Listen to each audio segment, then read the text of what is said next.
Most people never dare to evaluate really where they are. And you gotta know where you are before you can really determine your chances of getting what you really want out of life.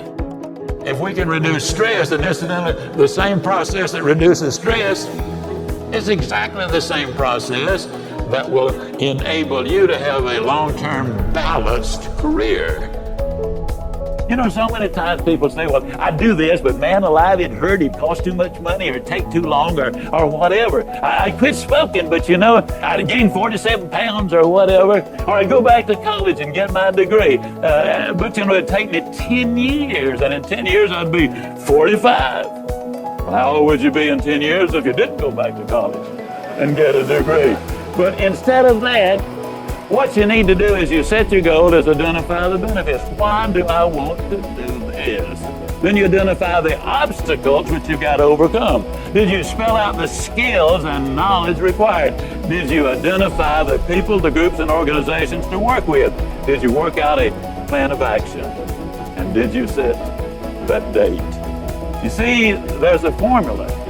And the formula and the incentive for the date, you can't set a date on a lot of things. If it's applicable, you do. But for example, when do you finish education? You don't, do you? Now you finish school. You can make it easy, but you never finish your education. When you answer these questions, if you answered any of them with a no, I didn't do that, then what you've got is not a goal. It's still a dream. And that dream has got to have some foundation to it.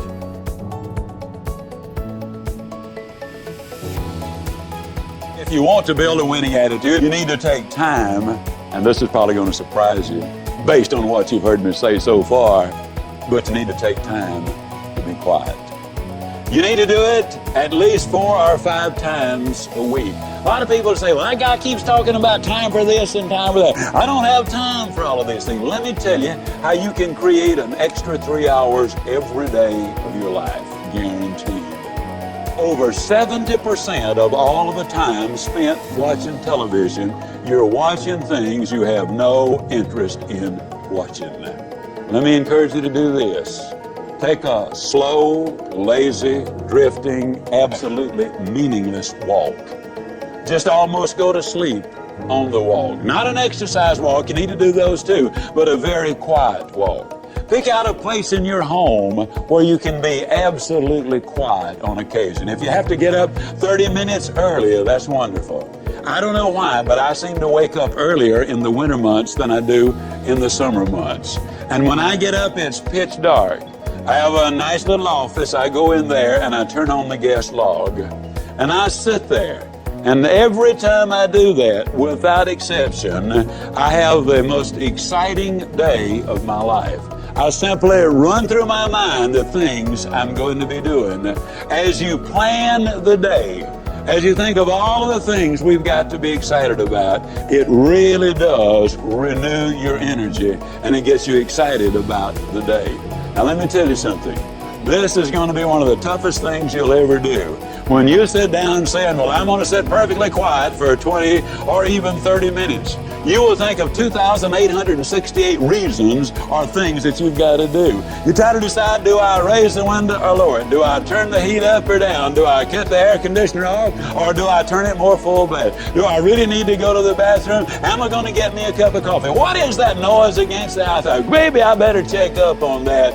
Resist the temptation. Spend a few minutes in quiet, reflective thought. It does make a difference. Take time to be quiet. Now, we teach things that are generally not taught in school, as I already have said, but I want to talk about another little factor. 90% of the visits to medical doctors are directly or indirectly related to stress. 90%. My stress level, and I face as many deadlines as anybody you know. It's always a book production, a class I'm teaching, a seminar I'm presenting, and each one of them requires time and concentration. Example, how many of you feel like I've made this talk before? Can I see your hand, please? Several hundred times. I made it yesterday. You know what I did between yesterday and today? I spent over 6 hours. getting ready for the day. You see, I think it would be arrogant if I thought I could stand up and spit it out just because I did it yesterday or hundreds of times. That's arrogance. When you respond to life instead of react to it, react is negative. You get sick, go to the doctor, she gives you a prescription, says, see me tomorrow. You walk in the next day, she said, oh, it's not working. We're going to have to change the prescription. You get a little nervous. But as she smiled and said, hey, it's working. And so she just responded, and you feel better because now you see some real hope in order to get ahead in life. So, respect comes from competence. Whether it's your own self, respecting yourself, doing something you think is worthy, getting good at something that is valuable, that's how you get somebody else's respect. You don't get respect by saying, you should treat me this way. And respect cannot be given, it must be earned. And I remember hearing that at the beginning of my career and thinking, fuck, man, like, I can't just go to somebody and say, hey, don't be a dick. Like, you need to treat me better. And that got me nowhere. It makes you look weak. Like you said, I mean, you literally put in the question where my facade kind of fades and I slip back into my normal self and eventually I completely lose the respect instead of getting it. Okay? This is a game of confidence.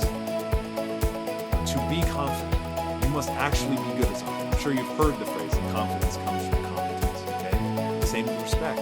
If you want to get that respect, you actually have to get good at something. If you want to get that respect, you actually have to respect yourself.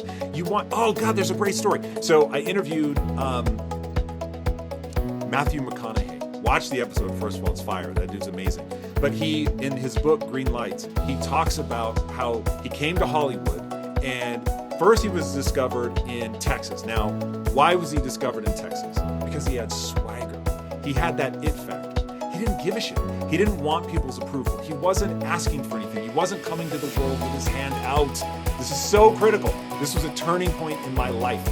Don't come to the world with your hand out. Don't act like the world owes you anything. The people that are disrespecting you don't owe you shit, and you shouldn't want anything from them. You shouldn't be thinking about them. You should be thinking about becoming a beast that cannot be stopped because you have a set of skills that lets you do something other people can't do. One of my favorite quotes of all time, certainly my favorite Kobe Bryant quote, booze don't block dunks. If you get so good at something that people can't stop you, they can't stop you. Think about being on a basketball court. The other team, they are paying their players millions of dollars to stop somebody from putting a ball into the hoop. But you can actually get so good that they cannot stop you from doing it no matter how hard they try. Life is like that. You actually, remember, skills have utility. So you can actually get so good at something. Your skill set is so superior to other people, your competitors, the other people in your work environment, whoever, that even though they want to stop you, they can't. Because you've just gotten that much better than they are. Now, back to Matthew McConaughey. Goes to Hollywood. They picked him out of obscurity because he had swagger. He goes there and all of a sudden he loses that swagger. And before his agent, I guess, would let him go to his first audition, he said, no. I can see that you've got your hand out now, that you want something from this town. So he sent him on like a 2-month motorcycle journey across Europe or some crazy shit like that.